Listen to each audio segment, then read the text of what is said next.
Some days in your life you never forget. Thursday, 15th of September 2011 is one such day for me.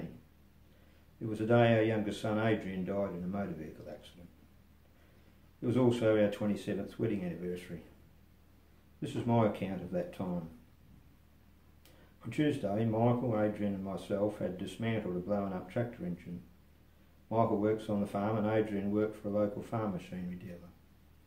The following day, Wednesday, I took some of the engine parts to Perth to see if they could be repaired. I was unsuccessful, so I returned to Narembeen about mid-afternoon and took the parts back to the workshop. I talked briefly with Adrian and his boss and we shared some light-hearted banter before I went back home. That same day, Michael, with the help from his mother, had got a mob of sheep into the yards ready for crutching the next day. David and a couple of his mates were coming to crutch the sheep in the morning.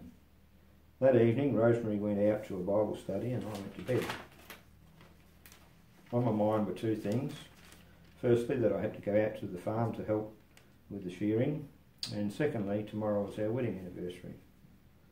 I was asleep by the time my wife came home. About 4:20 in the morning, the house phone startles me out of a deep sleep. I go to the office to answer it. It's the communication centre of St John's Ambulance. I know, I think, this is not good. Could it be about my mother, who had been experiencing serious heart trouble? But the woman's voice on the phone is asking me if I know Catherine. Is she a member of my family? Puzzled, I say no. She then asked me the names of my family members. When I got to Adrian, she said yes. Adrian has been involved in a motor vehicle accident. What is this? Some horrible dream? I had to excuse myself for a few minutes and went back to the bedroom. Rosemary was asking me, what's the matter? I was trying to come awake and stop dreaming, as this can't be true. Adrian in an accident? I'd only spoken to him a few hours ago. I was trying to get my head around it all. I went back to the phone just hoping that it wasn't true. But no, the girl called Catherine called for an ambulance, said they had been four-wheel driving and had a terrible accident. Catherine was a visiting German girl who didn't know where they were, so police and ambulance were having trouble locating them. The communications lady thought they might have been on Bow Road. I said, I think it might be Brown Road. I knew our boys had a track and often went there with motorbikes. I said to send the ambulance there and that I would also go to help find them. I could only think of Adrian and how desperately I wanted to be with him. I dressed, grabbed a torch and took off in the ute. On the way I drove past his house. All the lights were still on and his Nissan Patrol was gone. Not good. Out of town and down the south road to the gravel pit, about 15 minutes away, but seemingly longer. Drove around and then stopped, turned the engine off, lights out, called out and listened, but not a sound. They're not here. Found an old drum that they had used to light a fire in. I felt it and it was just warm. Searched for tracks which indicated that they had driven through the paddocks of the farm. Maybe they had hit a bank or a tree. Continued to search through the paddocks but found nothing. So I returned to the main road and stopped. Rang the communications on 000 and asked if they would allow me to speak to Catherine so that I could help locate them. I was told it wasn't possible. I could now see a police and rescue helicopter coming. It was off to the north and had a powerful spotlight shining down. Having asked the communication centre to please ring me back, I hung up and waited. What a beautiful, clear, warm night it was. Eventually a police officer did ring and told me he thought they were in Bowes Road, about 10 minutes to the west. Puzzled, I drove over there and noticed some flashing emergency lights off in the distance. Should be easy now and just head in that direction. Continued to search but found nothing. By now it's about 5 AM and I'm starting to think that maybe Adrian is dead. Perhaps I'm not meant to find him. The horror of it all is starting to sink in. I ring again and ask if the police or ambulance crew would please ring me. I know those guys. They are friends and neighbours. But I receive no news. Now I must go home and tell my wife Rosemary. She tries to stop me at the back door. We go into the lounge. I tell her that I think Adrian is dead. She doesn't believe me and says he might be just injured, but I'm not so sure. I lay down on the floor and writhe in anguish and grief. Later I try to ring again, but get no answers. By 6:30 I decide to ring our other children. I ring Michael first and tell him that Adrian has been involved in an accident and to prepare for the worst.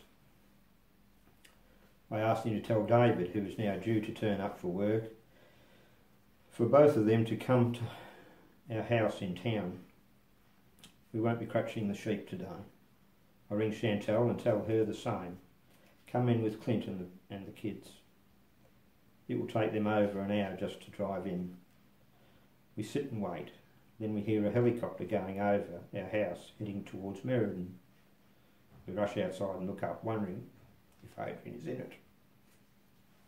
Rosemary has arranged to babysit a neighbour's young boy for the day. I go up and tell her that Rosemary won't be able to do it.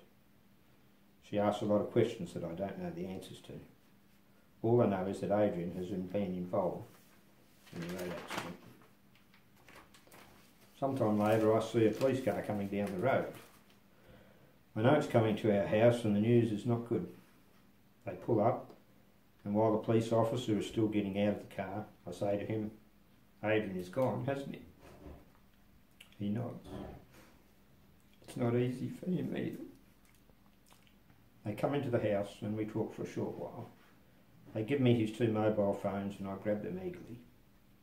They leave. They all hold each other and just weep and cry out in grief. Later that day we visit the morgue. We enter. It's him all right, our son Adrian. He lies absolutely still. I touch his face, it's cold. There is no breath, no response, no smile, no recognition, no life. Adrian is dead. Our son, our brother, our mate, just gone like that. 21 years old. What a loss. What a waste. What suffering is now ours. But as I soon realise, not only for us, but for many others too. Friends, workmates, members of sporting clubs, church and volunteer groups, as well as school teachers and farmers. In fact, lots of town and community people that knew Adrian also shared our grief and sorrow. You see, Adrian was well known and respected in the community. He was friendly and kind to all. He lived a decent moral life. He had a good driving record. You would not expect this to happen to him. Adrian was a skilled motor mechanic, excellent hockey player and played guitar regularly at church. He was training to be an ambulance driver. He was made fire chief of the local fire brigade. He was responsible and took many responsibilities. So what happened? It is now known that after work on the Wednesday, Adrian, along with Andrew, his work supervisor, went to the local club for a few beers. They were later joined by 2 other young women and continued to drink together. Later that evening, Adrian suggested that they all go to the farm in his 4-wheel drive Nissan Patrol. So they all went together, lit a fire, had a drive around the gravel pit and the farm. Later they headed home with one of the young women driving and she lost control. The vehicle left the road and spun end for end before coming to a rest upside down in a wheat field. Adrian was thrown out and killed. Andrew was trapped and injured. Catherine and Jordan were both injured. They weren't found for about 3 hours. So what can we learn from all this? Well, I know that Adrian knew all the rules, but he didn't obey a couple of important ones. Firstly, a couple of drinks after work became many and soon excessive. He broke rule number 1, don't drink too much. Excessive drinking will make a fool of you. It will greatly decrease your ability to make sound judgments and decisions. Excessive drinking can offend others and often leads to tragedy. You may think that drinking lots is a requirement for having fun or proving your adulthood, but this is not true. Treat alcohol with respect. Drink moderately and maturely. Second rule that Adrian and his friends broke is one that everybody knows. Don't drink and drive. So why did they and why do we break these rules? I think what happens in life is that we can often break rules and get away with it. We then move into a comfortable position and think it's okay, won't happen to me. We may even pressure others into taking the same risks that we do, even scorning those who choose to obey the rules. That is why some of you listening to this will die or be injured in the years to come. Don't you be one of them. Think about how the risks you take could affect your parents, your family and your friends. So thank you for your attention, and remember this story so that it does not become your story. Thank you.